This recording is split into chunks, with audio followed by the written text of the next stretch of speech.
ఈ సంవత్సరం కూడా అలాగే చాలా ఘనంగా ప్రజలకు ఉపయోగపడేటట్టు సేవా కార్యక్రమాలు ఇంకా మంచి చేయాలనే మంచి కార్యక్రమాలు చేపట్టడం జరుగుతుంది.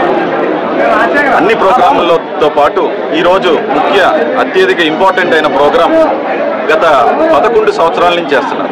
ఇది నా 3వ సంవత్సరం రావడం ఇక్కడికి కూడా. దేవరపల్లి రామారావు గారు అలాగే బుజ్జి గారు, ఇక్కడ బ్లడ్ క్యాంప్ మాల్పల్లి అనిల్, నందిబాబు వాళ్ళందరూ కలిసి పార్టీలకు అతీతంగా ఎవరు ఎప్పుడు ఎక్కడున్నా సరే మెగా అభిమానులుగా ఎప్పటి నుంచో గత 11 సంవత్సరాల నుంచి ఈ బ్లడ్ డొనేషన్ క్యాంప్ నిర్వహిస్తున్నారు. సో ఇందులో పాల్గొనడం అనేది మా అందరికన్నా ముందు నుంచి నిజమైన జన సైనికులు వాళ్ళు అసలు ఎంత ఒక క్రమశిక్షణతో కానివ్వండి, ఒక డెడికేషన్తో కానివ్వండి ఈ సేవా కార్యక్రమం చేస్తున్నారో, ఇలాంటి ప్రోగ్రామ్స్ అన్నీ చేయటం వల్లనే సార్ కూడా మొత్తం అందరినీ కూడా ఈ వేడుకలు అంటే క్రాకర్స్ లేకపోతే డిన్నర్స్ ఇవన్నీ కాకుండా ప్రజలకు ఉపయోగపడేటట్టు చేయమన్నారు. దాని మేరకు ఈరోజు ఎంపీగా నేను, జిల్లా అధ్యక్షుడిగా మన బాబు గారు, మరెడ్డి గారు, దొరబాబు గారు వీళ్ళందరం కలిసి నలుగురం కలిసి పిఠాపురం నియోజకవర్గంలో సార్ కాన్స్టిట్యున్సీలో అందరం జన సైనికుల కింద మారి ఈరోజు అనేక సేవా కార్యక్రమాలు కలిసికట్టుగా చేస్తున్నాం. అలాగే అభివృద్ధితో పాటు మా సార్ చేసే అభివృద్ధిని కూడా ప్రజల్లోకి తీసుకెళ్లే విధంగా నలుగురం కలిసి పనిచేస్తాం. ఆయన ఆలోచనే ఈవేళ ఎన్డీఏ ప్రభుత్వం రాష్ట్రంలో కానీ దేశంలో కానీ ఏర్పడడానికి కారణం. కాకపోతే ఇటువంటి ఆడంబరానికి ఆయన దూరంగా ఉంటారు. కాకపోతే నిజంగా కూడా జనసేన పార్టీని రాజకీయ నాయకత్వం ఎవరు నమ్మినవాడు జన సైనికుడు. ముందు ఈ 15 సంవత్సరాలుగా ఆయనతో ట్రావెల్ చేసిన జన సైనికుడు వారిని గుర్తించే పార్టీలో పని ఉంది. ఆ కార్యక్రమం నియోజకవర్గంలో ఆల్రెడీ స్టార్ట్ అయింది. తప్పకుండాను ఈ నియోజకవర్గంలో ముందు నుంచి ఉన్న వాళ్ళందరినీ కూడా గుర్తించడం జరుగుతుంది. దానికి వీరందరినీ కూడా సభ్యులుగా గుర్తించే బాధ్యతలు అప్పచెప్పారు. అదే రకంగా నిజంగా ఒక నాయకుడి యొక్క జన్మదిన కార్యక్రమం ఎంత అద్భుతంగా ఎంత ఆనందంగా చేసుకోవడం నాకు తెలిసి రాష్ట్ర చరిత్రలో ఎక్కడ జరిగింది. ఎందుకంటే అదొక అభిమానమే కాదు, ఇది బియాండ్ అభిమానం.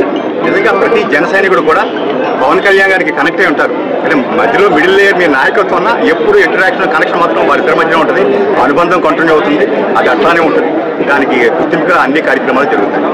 పవన్ కళ్యాణ్ గారికి అండగా నిలబెట్టి వారి వెనకాల వారికి సేవ చేయడానికి వచ్చింది తప్పించి పదవులు చేయడానికి కాదు. నేను 100% పవన్ కళ్యాణ్ గారికి మంచిగా ఆయనకి రేపు స్థానిక సంస్థల్లో కానీ రేపు జరగబోయే మళ్ళా జనరల్ ఎలక్షన్లో కానీ ఆయనకి 100% ఏదైతే పవన్ కళ్యాణ్ గారు సూచించారో మన ఎంపీ గారు కానీ వీళ్ళందరికీ కూడా నేను నా వంతు నాకుండే పరిచయాలని దృష్టిలో పెట్టుకుని వారందరినీ కూడా జనసేన పార్టీ అధ్యక్షుడు పార్టీని బలోపేతం చేయడానికి పనిచేస్తానని చెప్పి తెలియజేస్తాను. మర్రెడ్డి శ్రీనివాస్ గారు కానీ, ఎక్స్ఎమ్మెల్యే ఎన్ఎం దొరబాబు గారు కానీ, జిల్లా అధ్యక్షులుగా డీసీసీకి చైర్మన్గా ఉన్న నన్ను కానీ కార్యక్రమాలు నిర్వహించాలని చెప్పడం జరిగింది. ఈరోజు ఒక్కరోజు మట్టికి పవన్ కళ్యాణ్ గారి యొక్క జన్మదినాన్ని పురస్కరించుకుని కొన్ని సేవా కార్యక్రమాల్లో మేము అందరూ పాల్గొనడం జరుగుతుంది.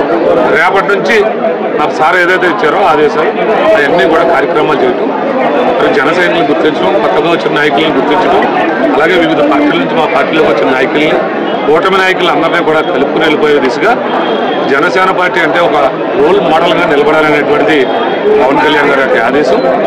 ఈ రోజైతే పవన్ కళ్యాణ్ గారికి ఇష్టమైన ప్రాబ్లం ఏంటంటే సేవ అంటే ఆయనకి ఇష్టం. పేద ప్రజలకు సేవ చేయడం అంటే ఇష్టం. అందుకనే వివిధ గ్రామాల్లో మెడికల్ క్యాంప్ నిర్వహించడం కానీ, రక్తదాన శిబిరాలు ఇవ్వడం కానీ, పేదలకి దుప్పట్లు చీరలు పంచిపెట్టడం కానీ, హాస్పిటల్లో ఉన్నటువంటి రోగులకి రొట్టె పండ్లు ఇవ్వడం కానీ వివిధ సేవా కార్యక్రమాలు చేస్తూ ఉన్నాం. రేపటి నుంచి జనసేన అంటే పిఠాపురం, పిఠాపురం అంటే జనసేన అంటే ఇప్పటికే తెలుసు.